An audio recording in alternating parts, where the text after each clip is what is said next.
한국의 소망교회 원로 목사님이신 곽순희 목사님께서 목회하실 때 경험하신 이야기라고 들었습니다.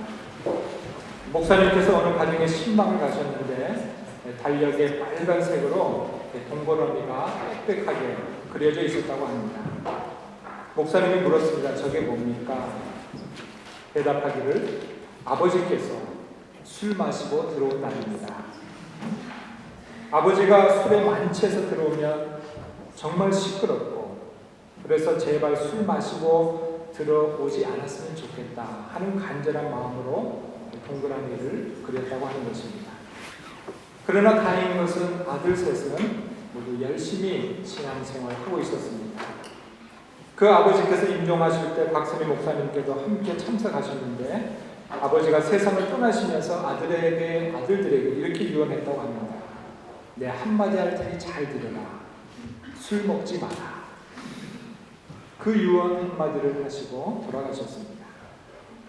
아버지가 술에 만취하는 것, 아버지가 술 중독자였다는 것이 너무나 싫었던 아들들, 또 너희는 술 먹지 말라 이렇게 유언까지 하고 가셨으니 그 아들들은 당연히 술을 마시지 않아야겠죠.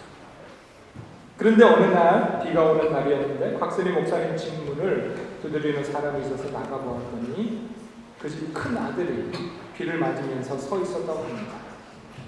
그것도 술에 만취되어 서 있었다고 합니다. 그리고 이렇게 이야기합니다. 목사님, 아시다시피 우리 아버지가 술 중독자가 아니었습니다. 목사님이 대답하시기를 그랬지. 그래서 너희 아버지가 술 먹지 말라고 유언까지 하지 않았느냐. 아들이 이렇게 대답합니다. 그런데 목사님, 유언 가지고는 효력이 없나 봅니다. 우리가 잘 아는 말 중에 반면교사라고 하는 말이 있지 않습니까? 극히 나쁜 면을 가르쳐주는 선생이라고 하는 뜻을 가지고 있습니다. 거기서 그 의미가 더 확장되어져서 다른 사람이나 사물에 잘못된 것을 보고 배운다. 그런 의미를 내포하게 되어졌습니다. 앞에서 말씀드린 이 아들의 경우에는 참으로 안타깝게도 아버지에게서 잘못된 것을 보고 배웠다고 이야기할 수 있습니다. 아버지가 원한 것은 아니었지만 그럼에도 불구하고 그 아들은 자신도 모르는 사이에 그런 잘못된 면을 배우게 되는 그런 안타까운 상황이 벌어지고 만 것입니다. 이에 관해서 정면교사라고 하는 말이 있지 않습니까? 부정적인 측면이 아니라 긍정적인 측면에서 교훈을 받는다. 그런 의미를 가지고 있습니다. 사랑하는 성도 여러분, 이제 우리가 2017년을 새롭게 시작한 지 얼마 안 되는데 부모는 자식에게, 선배는 후배에게, 어른은 젊은이들에게 반면교사가 아닌 정면교사로서 선한 것들을 가르치고 긍정적인 것들을 가르쳐줄 수 있는 그런 한 해를 멋지게 살아갈 수 있는 아름다운 축복이 있기를 원합니다. 세상을 살아갈 때 어떤 태도로 살아가야 되는지, 인생을 살아갈 때 어떤 열심을 가지고 살아가야 되는지, 특별히 교회 안에서 어떤 모습으로 봉사하고 어떻게 주의를 성수하고 어떻게 하나님의 영광을 위하여 꿈꾸며 오늘을 견디며 용기와 지혜로 살아가야 할지 선한 영향력을 끼쳐줄 수 있는 성도로 우리가 이 한 해를 살아갈 수 있는 그런 멋진 축복이 꼭 있었으면 좋겠습니다. 특별히 올해는 종교 개혁 500주년을 맞이하게 되어졌는데 교회나 온 성도들이 이 세상과 또 가까이 있는 사람들 앞에서 반면교사가 아닌 정면교사로서 교회를 아름답게 섬기고 일상생활을 멋지게 하고 그리고 각자의 환경은 너무나 다르다 할지라도 그 환경들 속에서 어떻게 하든지 하나님의 영광을 위하여 오늘을 복되게 살아가려고 그렇게 기도하고 믿음으로 살아갈 수 있는 그런 한 해로 우리가 결단하고 살아갈 수 있는 그런 축복이 있기를 바라는 것입니다. 도종환 시인의 시 중에 만들 수만 있다면 하는 시가 있는데 거기에 이런 글귀가 있습니다. 만들 수만 있다면 아름다운 기업만을 만들며 삽시다. 만들 수만 있다면 부끄럽지 않은 기업만을 남기며 삽시다. 우리가 이 한 해를 살아가면서 많은 기억들을 남길 수 있는데 만들 수만 있다.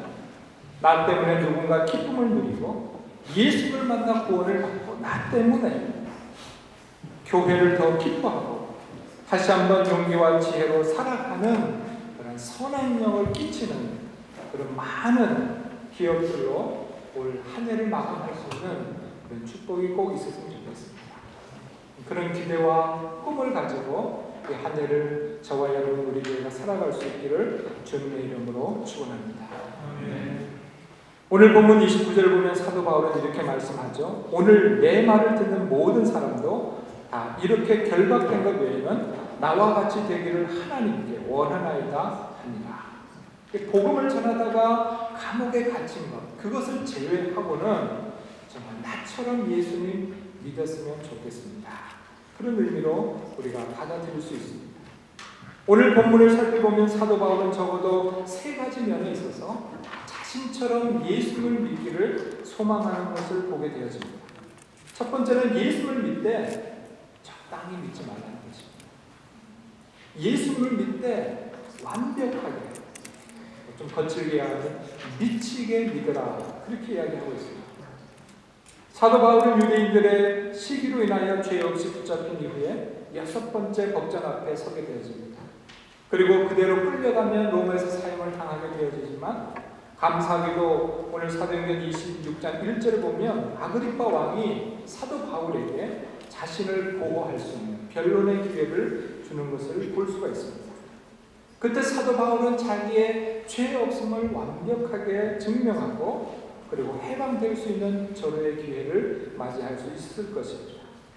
그런데 오늘 본문을 보면 사도 바울은 자신의 죄 없음을 결박하기보다 여전히 복음을 전하는 일에 열심인 것을 보게 되어집니다. 예수님은 우리의 죄를 위하여 십자가에서 돌아가셨습니다. 그리고 우리를 위하여 부활하셨습니다. 예언자들과 선지자들을 통하여 우리에게 보내신 바로 약속하신 그 메시아가 예수님입니다. 여러분 모두 예수님을 믿기 바랍니다. 그렇게 강렬하게 복음을 전하는 것을 보게 되어집니다. 그러한 상황에서도 열심히 복음을 전하자 오늘 본문 24절 보면 다시 당시 총독이었던 베스토가 이렇게 말합니다. 바울아, 네가 미쳤구나. 사랑하는 성도 여러분, 우리가 사도 바울에게서 본받을 수 있는 첫 번째 신앙 롤 모델은 예수님을 적당히 좋아하는 것 아니라 정말 좋아하는 그리스도인, 미치도록 좋아하는 그리스도인에게까지 가기를 소망하고 있습니다. 미쳐야 한다고 하는 말이 좀 거칠다면 현대적인 말로 이렇게 바꿔볼 수 있습니다. 매니아가 되십시오. 본문 24절에 미쳤다고 하는 말을 헬라어로는 마이네라고 하는 단어를 쓰고 있는데 여기서 마니아, 매니아라고 하는 단어가 파생되어져 나온 것을 알 수 있습니다. 독일에는 워낙 자동차가 좋으니까 자동차 매니아가 좋잖아요. 저도 작지만 잘 나가는 차를 갖고 싶어요. 자동차로 스피드를 즐기는 스피드 매니아도 많습니다. 요트 매니아도 있고 우표를 좋아하는 우표광도 있고 골프를 좋아하는 골프광이 있을 수도 있습니다. 그러므로 베스토 총독의 말을 우리에게 적용해 본다면 바울아, 너는 정말 예수 매니아구나. 너는 정말 예수의 광이구나. 우리도 그런 소리를 한번 듣는 믿음 생활을 하기를 바라는 것입니다. 매니아는 거기에 열중하죠. 거기에 집중하죠. 그것에 대해서 빠삭하게 압니다. 그것을 누군가에게 말해주기를 기뻐합니다. 오늘 우리가 예수에게 온전히 정말 그분을 바라보는 자들이 되어졌을 때 우리도 예수님의 매니아가 되어지고 그분에게 환호하고 그분 때문에 기뻐하고 그분에게 집중할 수 있는 그런 예수님의 매니아로 살아갈 수 있는 축복을 누리게 될 줄로 믿습니다. 저와 여러분들도 오직 그리스도, 오직 예수라고 하는 예수에게 붙잡힌 바 되어진 예수 매니아로, 예수 광으로 그렇게 믿음의 절정을 향하여 꿈꾸면서 나가는 그런 성도의 길을 꼭 갈 수 있기를 바랍니다. 두 번째 우리가 사도 바울에게서 배우는 신앙 모델은 본문 19절에 기록되어져 있습니다. 하늘에서 보이신 것을 내가 거스르지 아니하노. 하늘에서 보이신 것은 무엇일까요? 다메섹 도상에서 그가 예수를 만났고 이방인들을 위한 그리스도 예수의 일꾼으로 부름받은 그 사명에 대하여 그가 거역하지 아니하고 그것을 받아들이고 거기에 순종했다라고 하는 그런 의미를 가지고 있습니다.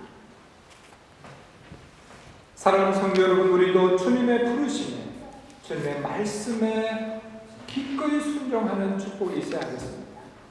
내 생각으로 예수를 믿는 게 아니고 나의 철학으로 교회를 섬기는 것이 아니라 나의 주장으로 믿음의 길을 가는 것이 아니라 하나님의 부르심을 따라 하나님의 말씀을 내 인생에 적용하면서 그렇게 믿음의 길을 갈 수 있는 지혜로운 성도가 되어야 하는 것입니다. 빌리 그레함 목사님이 설교할 때 자주 말씀하신 말 중에 이런 말이 있습니다. I said so. 성경이 그렇게 말합니다. 성경이 그와 같이 말씀합니다. 우리가 뉴욕타임즈나 매스컴에 따라서 인생을 살아가는 것이 아니라 하나님이 뭐라고 말씀하십니까? 오늘 성경에 주시는 말씀이 무엇인지를 생각하고 그 성경 말씀이 우리 인생의 내비게이션이 되어지고 그 하나님의 부르심에 따라서 순종하며 살아가기를 결단할 수 있습니다. 그래서 비록 나의 삶이 완전하지 않다 할지라도 하나님의 부르심을 따라 내 인생이 하나님 구속사에 적절하게 쓰임 받으면서 그렇게 우리 모두가 살아갈 수 있는 축복이 있기를 바라는 것입니다. 그런 귀한 은혜가 저와 여러분들의 있기를 주님의 이름으로 축원합니다. 마지막으로 사도 바울을 통해서 배울 수 있는 신앙의 롤모델은 디모데후서 4장 2절 말씀처럼 때를 얻든지 못 얻든지 항상 말씀을 전파하는 것입니다. 매니아는 자기가 좋아하는 것을 말하는 것을 좋아하죠. 다른 사람에게 말하고 싶어서 어떻게 보면 또 막 근질근질하죠. 우리는 어떤가? 우리는 예수님에 대해서 말하기를 기뻐하고 있는가? 예수님을 자랑하고 있는가? 그분에게 열광하고 있는가? 로마서 10장 13절에서 15절은 이렇게 기록합니다. 누구든지 주의 이름을 부르는 자는 구원을 얻으리라. 그런즉 저희가 믿지 아니하는 일을 어찌 부르리요? 듣지도 못한 일을 어찌 믿으리요? 전파하는 자가 없이 어찌 들으리요? 보내심을 받지 아니하였으면 어찌 전파리요? 기록된 바 아름답도다. 좋은 소식을 전하는 자들의 발이여 함과 같습니다.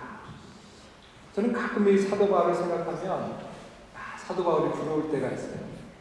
그 뭐냐면 사도 바울이 천국에 갔을 때 얼마나 많은 사람들이 달려와서 사도 바울 선생님이요, 내가 당신 때문에 구원을 받았어요. 내가 당신 때문에 천국 백성이 되어졌고 내가 당신 때문에 여기 있습니다. 당신 덕분입니다. 고맙습니다. 그거를 생각할 때면 그 어느 때보다 사도 바울이 너무나 부럽습니다. 언젠가 내가 천국 문에 다가갔을 때 누군가 나에게 다가와서 이렇게 말해주기를 간절히 소망합니다. 목사님, 제가 목사님 때문에 천국에 왔습니다. 목사님 때문에 구원을 받았습니다. 정말 감사합니다. 여러분들도 언젠가 천국에 이르렀을 때 누군가 달려와서 이렇게 말해주었으면 좋겠습니다. 당신 덕분에 내가 예수를 믿고 당신 덕분에 내가 천국 백성이 되어지고 당신 덕분에 내가 지금 여기 있습니다. 고맙습니다. 어쩜 오늘 이 시대는 천국에 대해서 말하지 않는 것, 예수님을 믿으라고 말하지 않는 것이 매우 나이스하게 보입니다. 신앙생활 적절히 잘하는 것처럼 보이는 그런 잘못된 세상 속에서 살아가고 있는 게 아닌가 생각합니다. C.S. 루이스는 이런 말을 한 적이 있습니다. 만일 당신이 교회사를 읽어본다면 이 세상을 위해서 가장 큰 영향력을 발휘한 사람들이야말로 하늘에 대해 가장 진지하게 생각한 사람들이었다는 것을 깨닫게 될 것입니다.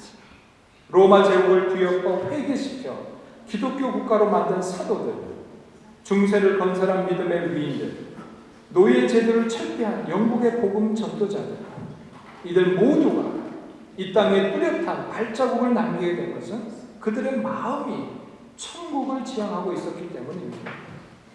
그리스도인들이 하늘을 향한 향하여 나아가는 일을 중단한 그때에 교회는 이 땅에서 힘을 잃게 되어졌습니다.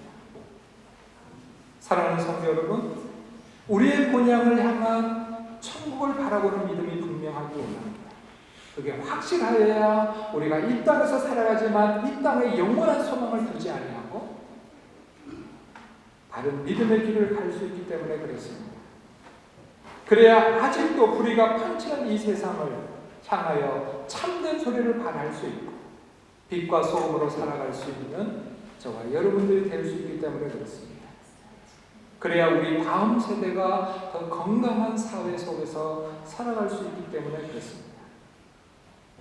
그러므로 오늘 사도 바울을 통해서 배울 수 있는 신앙의 롤모델들이 우리의 신앙의 길이 되어지길 원합니다. 사도 바울처럼 길이요 진리요 생명이신 예수님을 향하여 온전하게 믿기를, 미칠 수 있기를, 진정한 예수님 바라기 예수님 메리아가 되시길 바랍니다.